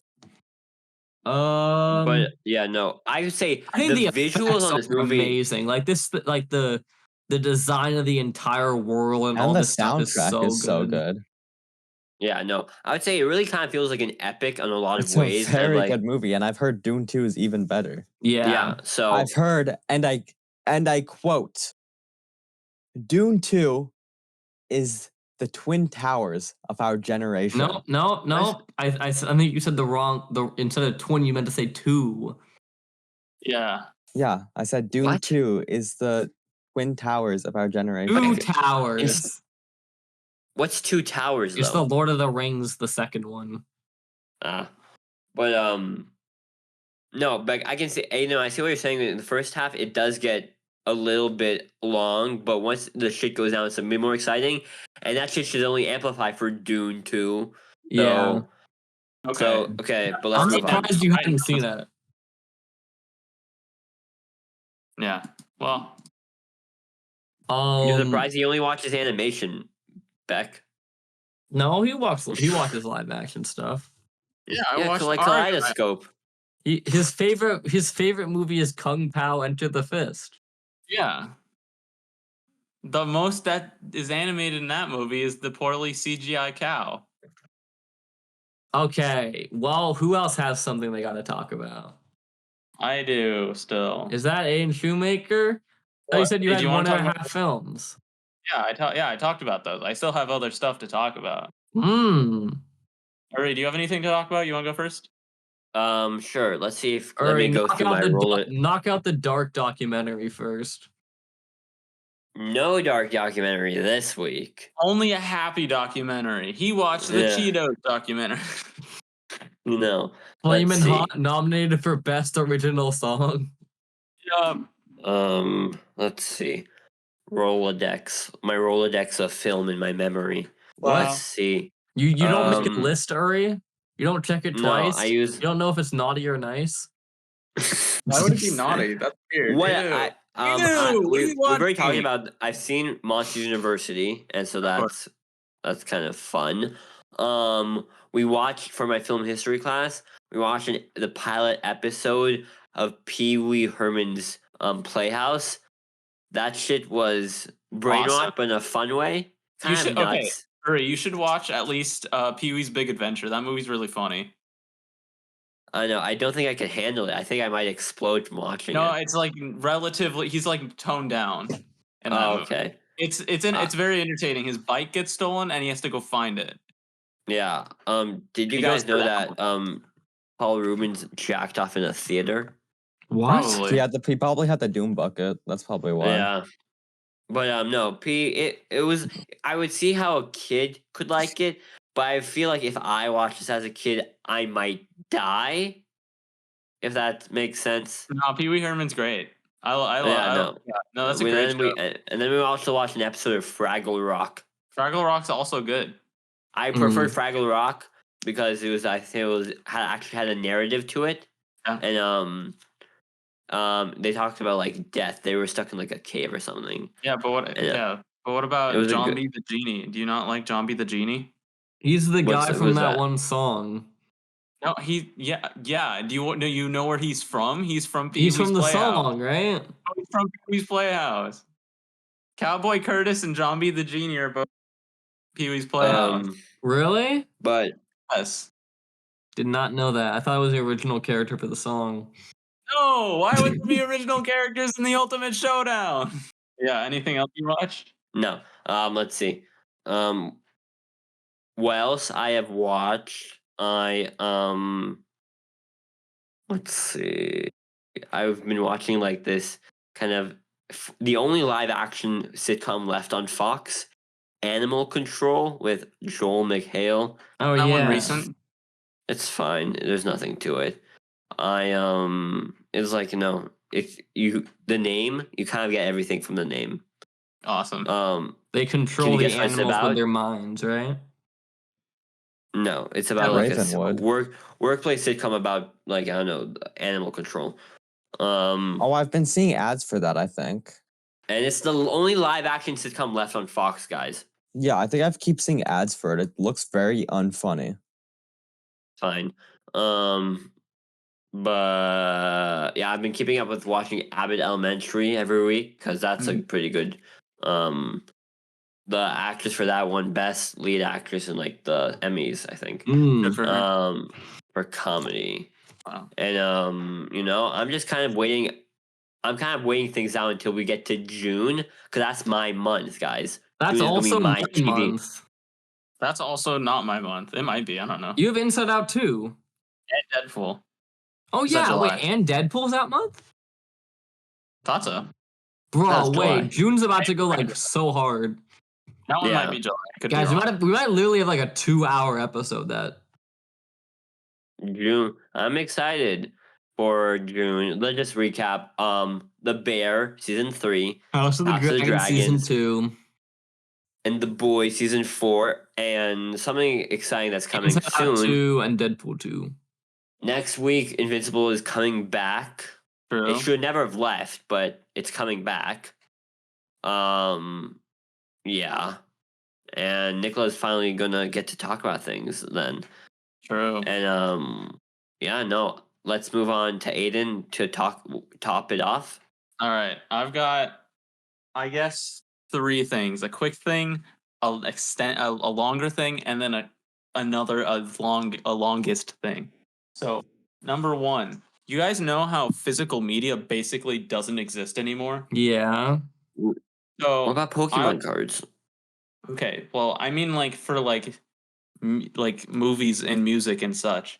So I said, what if I got my like top 5 favorite music albums that I listen to constantly, and I got them all on CD so that I could have them forever in my possession. Let's say break. So here's the 5 CDs that I got. Wipe that yawn off your face. No, I actually like the CD. All right, so let's see. Here's one of them. We got Dua Lipa. That's the one from V Fan Cam. True, and it's 2 discs. It's the first disc. Where do you purchase these Nostalgia, discs and exactly? then the second one, the Moonlight, Moonlight, You whatever. can buy these online. I bought this one on Amazon. Wow, very cool. Very good album. Number 2 album I got, Jamiroquai's Dynamite. They got Don't Give Hate a Chance on that one. This one does have Don't Give Hate a Chance. I also Does got it- this one on Amazon. Does it have Virtual have- Insanity or is that a different one? No, that's Traveling Without Moving. Virtual. That's the name of the album? Insanity. Yeah, the album is called Traveling Without Moving. And then he travels without moving in the music video. Yeah, well, no, Traveling Without Moving is a different song. Oh. But in the music video, he does travel without moving, like literally. I mean, he does move, but all right. So that's all the normal ones. People would say those are the normal ones. Music Dua that people Lipa. traditionally listen to. The next one, number 3, the Muppets Most Wanted soundtrack. Whoa. Peak. Whoa. It was $5 and came from a Goodwill. Okay. So, What songs do they have on here? Do they It's have like- Do they have moves like Jagger? Do they have Macarena? yes, it's literally the one that's on Spotify. They have the Got all the demos also. Look at you. You can see your reflection. Yeah, they have the demos. They have all the demos on here as well. I can insert the CD into my computer to access additional content. So if any of you have a CD drive on your computer, please let me use I it. have a a CD car drive with a inside my CD car. thing, if that works. No, but computer it says. I have a CD in my car. That's a computer. I said. So No, but I that's- mean, like it's Yeah, connected to screens. But Aiden, he has a CD pretty in his car. I did. No, think it's like about a that. have CD a player that CD in my connects to literal car. screens. It's awesome. No, it's not that's like the- for that's music. the It's like for movie actual soundtrack. movies. You can have like 2 movies at a time and play them in the back seats. Okay, Nice. this is a CD, not a DVD. No, Next it's one. CD, not DVD. Okay, next one. The Sonic CD 20th anniversary soundtrack. Do you have Sonic I've- CD on a CD? It's very hard to What find about the Sonic CD CD. disc drive required for the Sega Genesis? It is very hard to find a Sonic CD. It's true. But I found this on Etsy and it looks great. Etsy? This Etsy, is somebody- fan made? Yeah. Well, okay, no, the Wow. soundtrack actually exists. Like this exists like really But Beck, are officially. you not this you is not a aware of fan-made- used things on Etsy, Beck? No, the entire thing's fan made, right? Yeah, this is well, it's Wow. not fan made. This album actually No, exists. like the music isn't fan made, but the box and like the disc. No, the boxes. Well, yeah. No, this is like an official product. Someone just remade it because they're out of print. Okay. Yeah, so now it's real Yeah. and physical and in my Yeah. hands. Just like how we're gonna buy a used Dune popcorn bucket. True. So that's all the game soundtracks. I don't know how you would consider this as a soundtrack. This is the Walt Disney Legacy. I thought that was the Collection. Wish soundtrack for a second, and I was very No. concerned. This is Disneyland. Whoa! It comes with 3 separate discs. Wow, containing the music of the Disneyland and California Adventure Park. Do they got It's a Small World?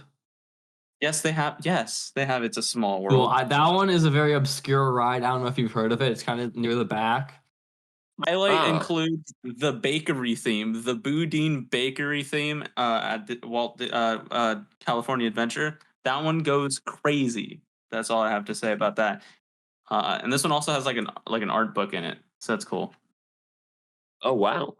So those are my 5 CDs. So pretty awesome. Awesome. I think CD review. I Pretty awesome. agree. How much did I that cost agree. you in total? I don't know. Okay, I but had it like, Amazon. 50. is it the same as the $200 Outer Wilds Collector's Edition? It's not the same. Now, as I don't that. know No, if you not- guys know this, but I'm a big fan of the game Outer Wilds. So I when got him that found out they were doing a collector's edition, I was very excited.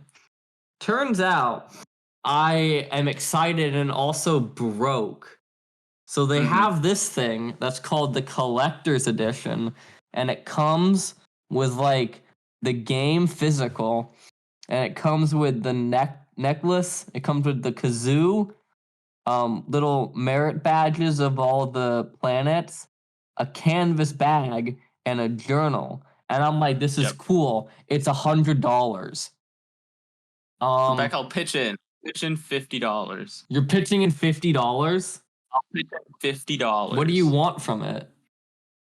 Do I get something from it? A kazoo. No, Beck can have the. I'll give you the copy of the game.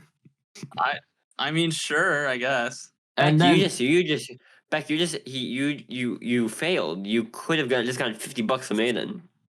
and then they also have the Art of Outer Wilds, and then that is $65. Yeah. What would you like if you saw it? You would get immediately. What would you buy and get immediately if you just saw it? I would buy.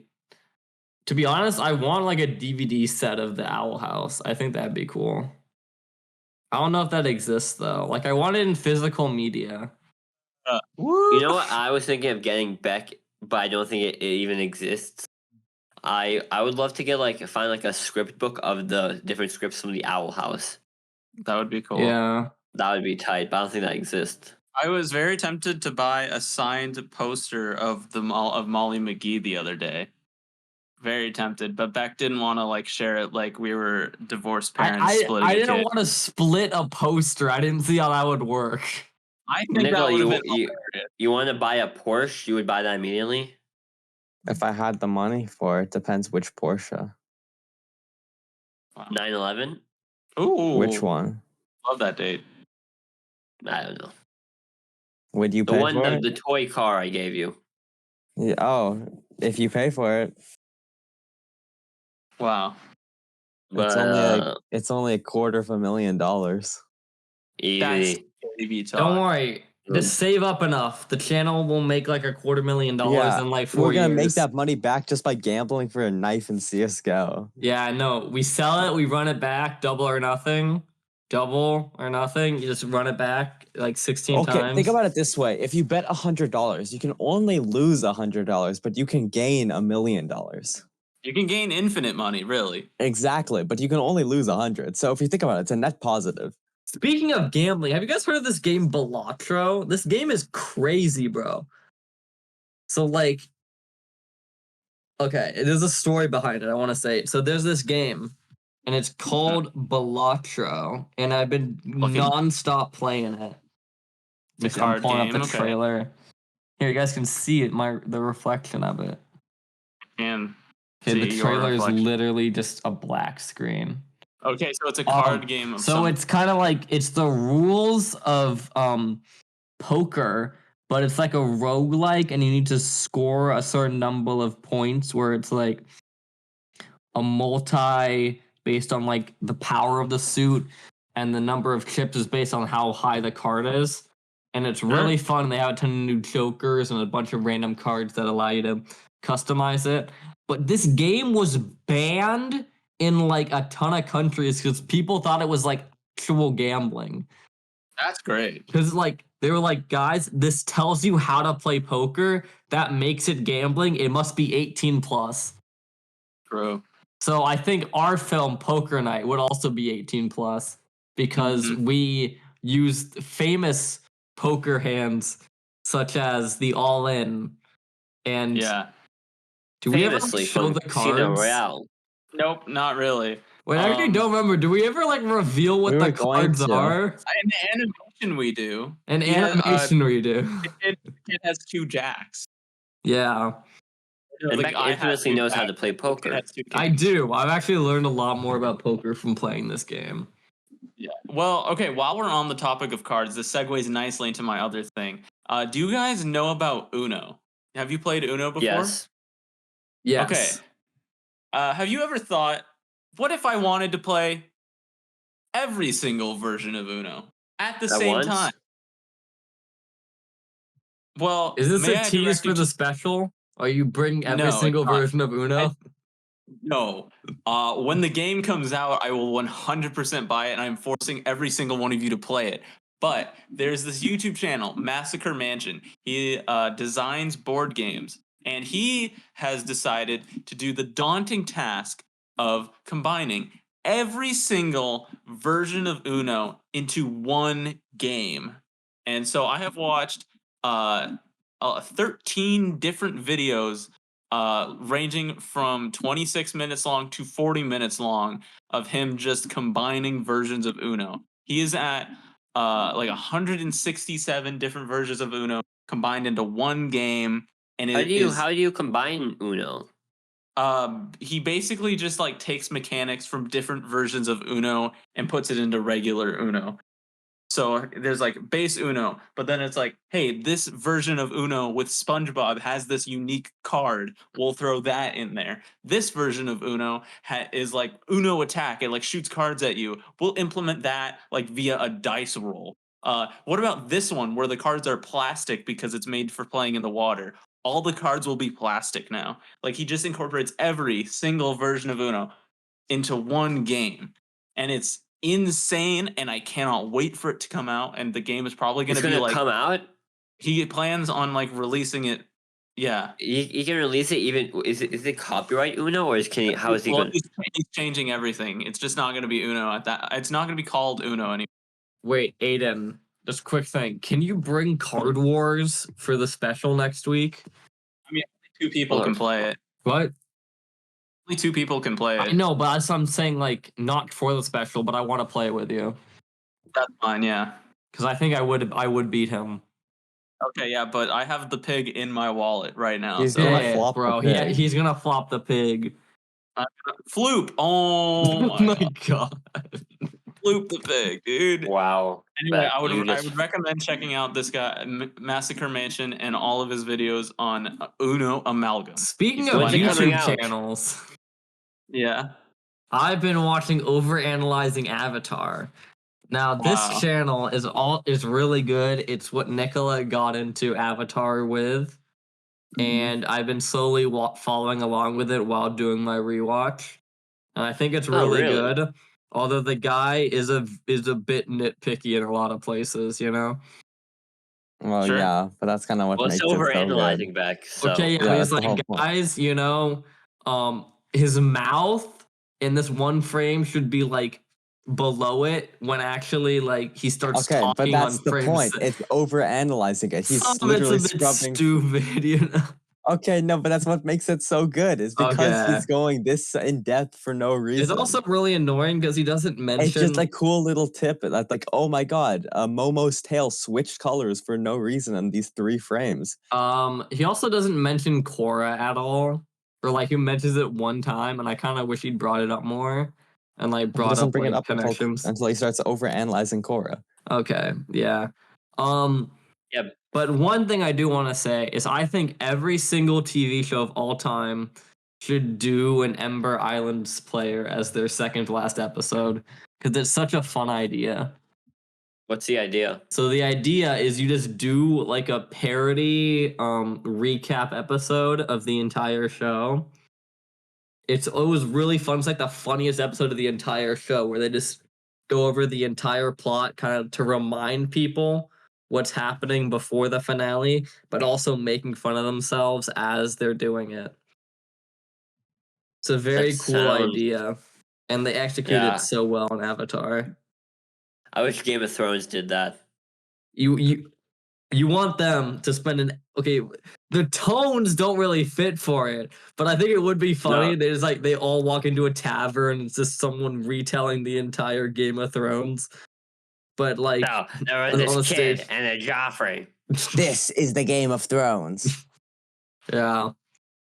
Well, that's all I have to say.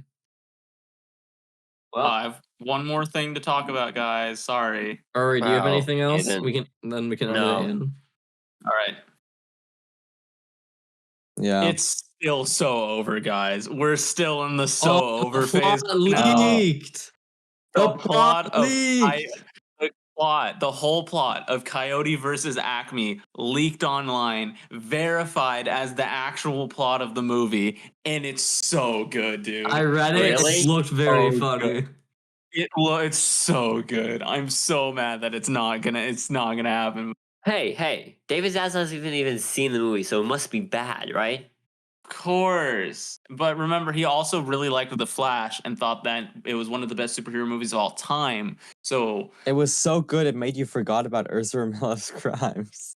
so true. That was my favorite advertising I phrase when they was, tweeted but that the out. producer was like trying to save the movie.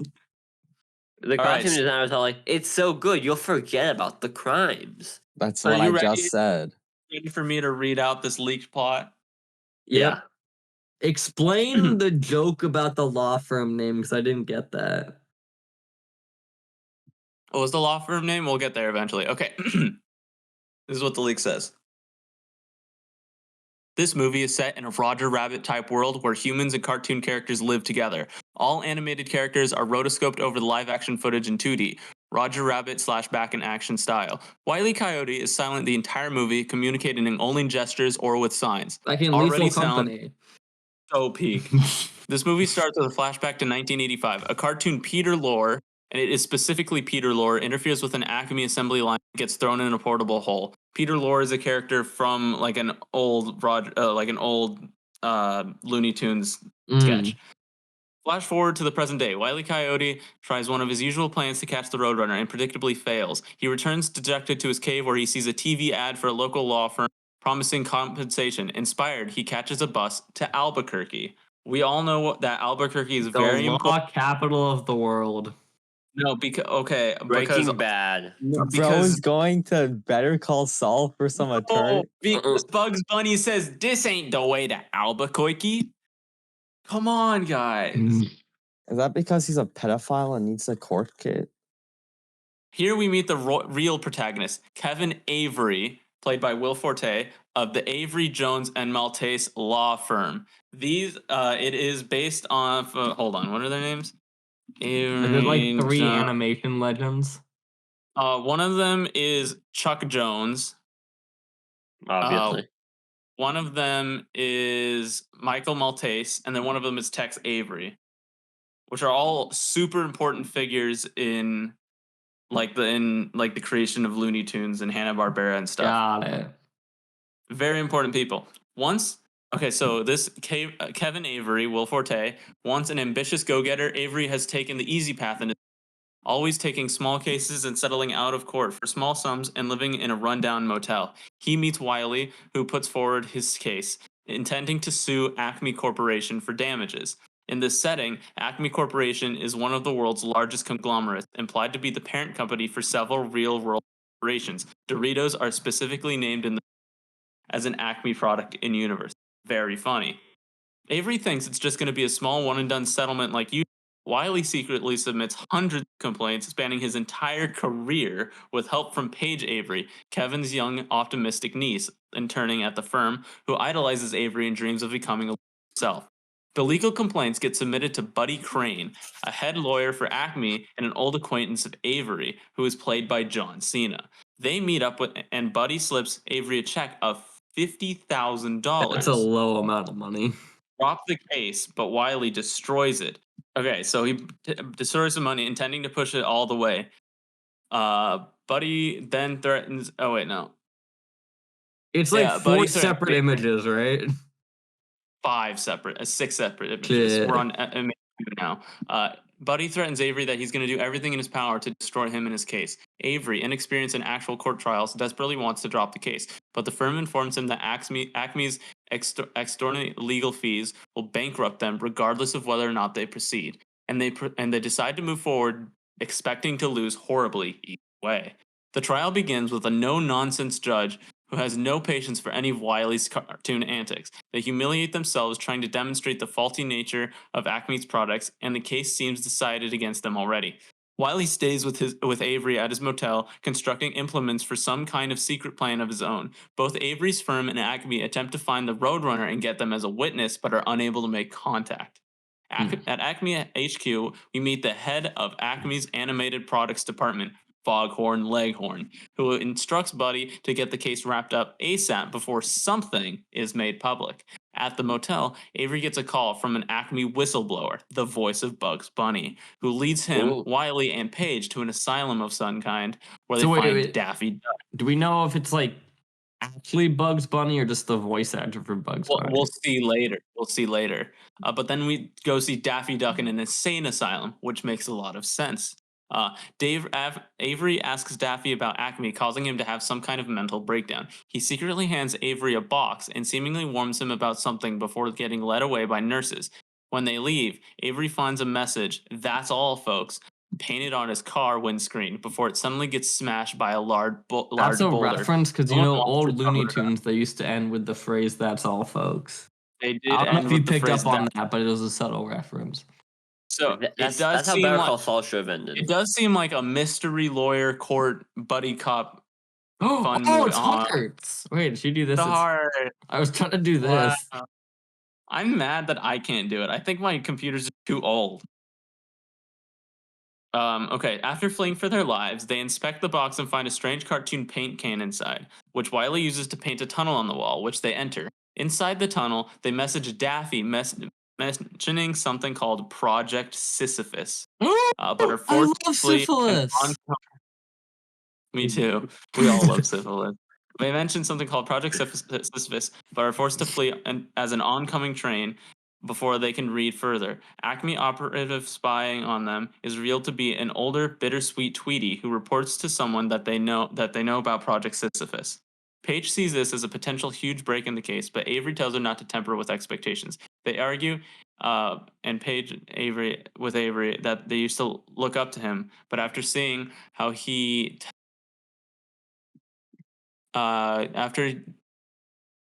after seeing how he works, doesn't believe in him anymore. He realizes she's right. Avery takes a drive with Wiley and tells him about his backstory, why he wanted to become a lawyer, and why he lost his enthusiasm, etc.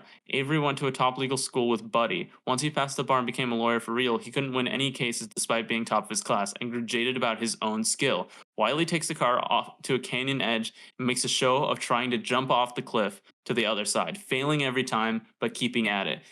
Avery realizes Wiley's point. Never give up, no matter how impossible it seems. Wow. They return to the motel room. Avery catches a glimpse of Wiley's real plan. The entire legal suit was a ploy to get the Roadrunner on the witness stand so Wiley can catch him. Brilliant. Oh, wait, that is a fire idea. This is so funny. Oh my god, that's actually kind of cool. Paige looks into Project Sisyphus and finds a lead connecting it to Dr. Lore, as well as an address connecting it to.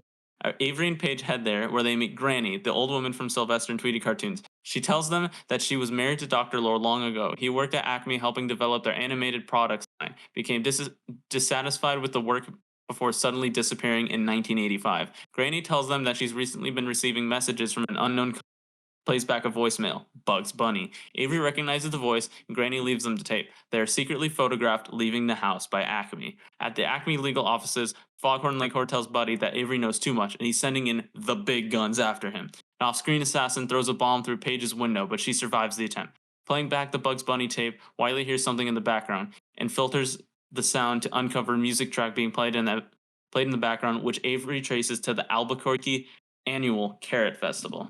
Heading to the Carrot Festival grounds, they encounter a shadowy figure. He speaks in the voice of Bugs Bunny, but it's actually not Bugs. It's Dr. Lore, still alive and speaking through a voice filter. Lore explains the background of Project Sisyphus. In the 1980s, Foghorn Leghorn was brought onto the Acme Animated Products Department and made numerous changes, beginning dangerous, painful tests on the cartoons.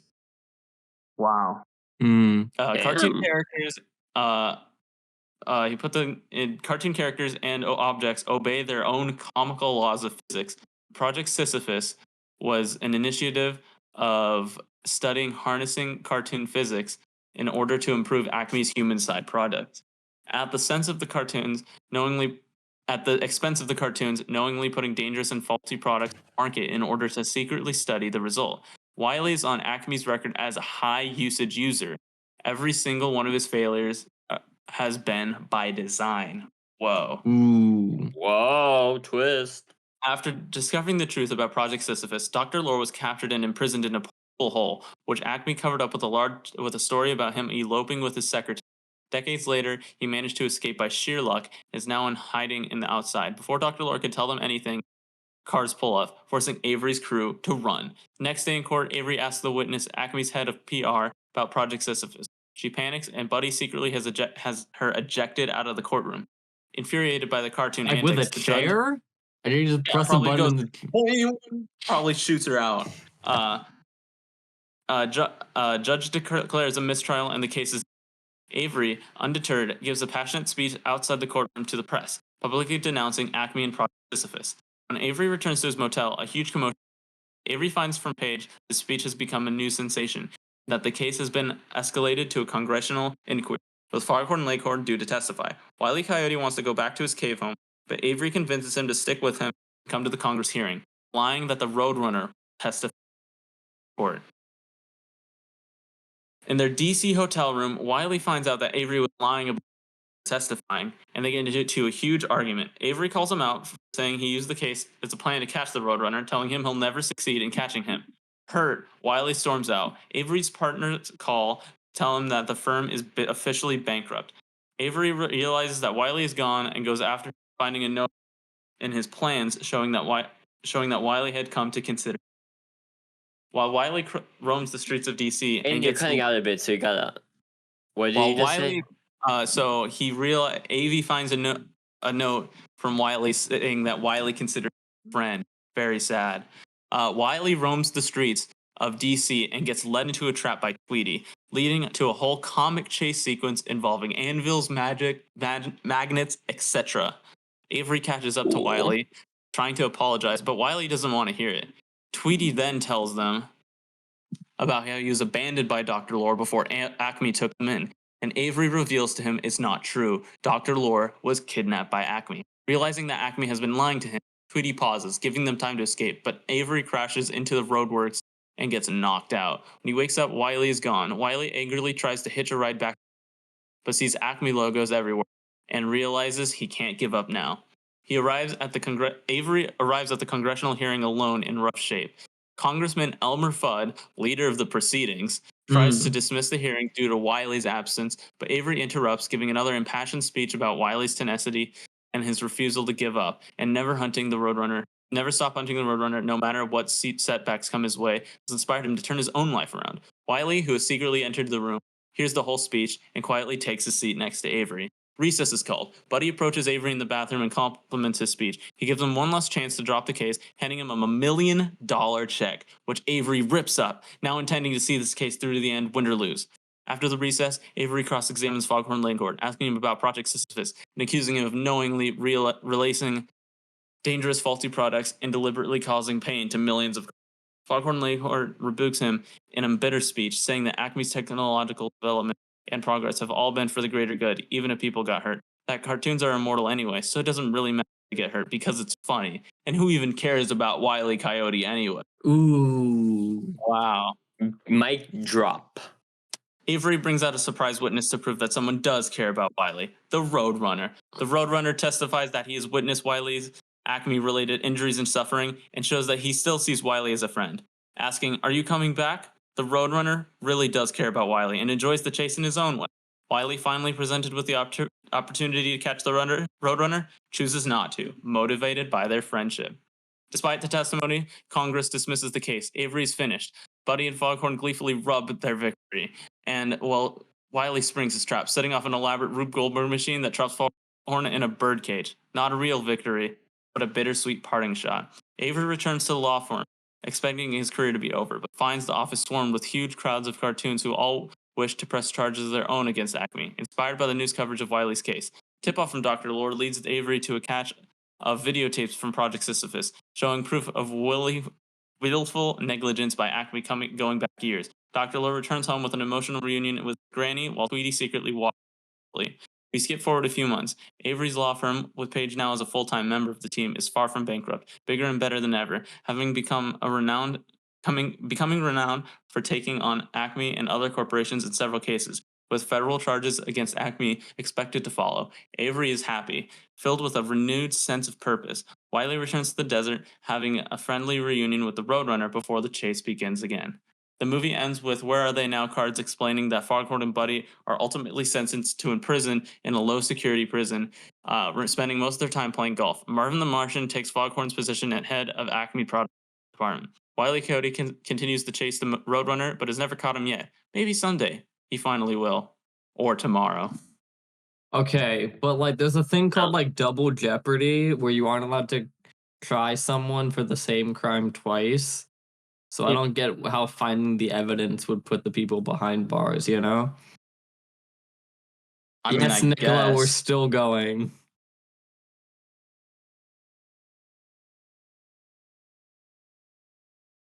Well, yeah, that's the plot of the movie. And well, it sounds like a movie taken out of his prime. Sounds like it would have been a great movie, but now like it would have been a great movie. No one will ever see it. So I will walk on my willy till I into Warner Brothers and find it. Yep. Always use Celsius, and thanks for No, with listening. you, she wonk on my willy till I Charlemagne. All right, thanks for watching. I recommend watching the Coyote versus Acme movie. Oh wait, you can. You never will. Always use Celsius.